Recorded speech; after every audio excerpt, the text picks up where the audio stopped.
করি, যার রক্ত বাংলাদেশের মাটির গভীরে পতিত হয়েছে, গণতন্ত্র শক্তিশালী হয়েছে।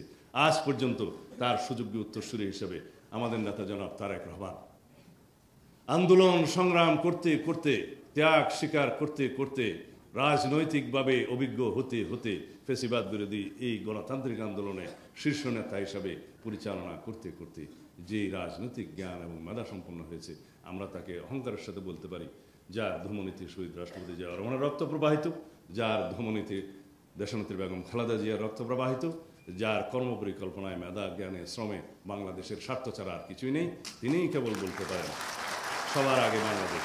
আমরা সেই সবার আগে বাংলাদেশ প্রতিষ্ঠা করি, গণতন্ত্রকে শক্তিশালী ভিত্তির উপরে আমরা কায়েম করি, গণতান্ত্রিক প্রতিষ্ঠানগুলো শক্তিশালী ভিত্তির উপর নির্মাণের মধ্য দিয়ে, সাংবিধানিক প্রতিষ্ঠানগুলো শক্তিশালী ভিত্তির উপর নির্মাণের মধ্য দিয়ে কেবলই বাংলাদেশের শক্তিশালী গণতান্ত্রিক আগামী রাষ্ট্র বিনির্মাণ হতে পারে, সাম্য এবং ন্যায় বিচার ভিত্তিক বাংলাদেশ বিনির্মাণ হতে পারে।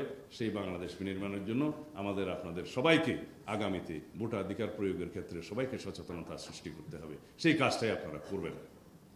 যে ভোটাধিকার আদায়ের জন্য দীর্ঘ 16-17 বছর রক্তাক্ত সংগ্রাম করেছি আমরা, বহু রক্তের সোপান মাড়িয়ে আজকে আমরা এই জায়গায় এসেছি, সেই গণতান্ত্রিক সংগ্রামের সফলতা নির্ভর করবে আমরা কিভাবে ভোটাধিকারটা প্রয়োগ করছি সেখানে।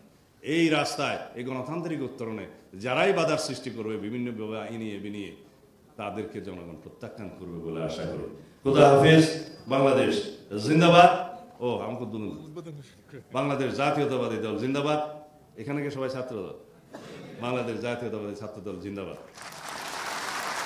আমি আমার এই বক্তব্যের মধ্য দিয়ে আজকের এই মহান কর্মসূচির শুভ উদ্বোধন ঘোষণা করলাম।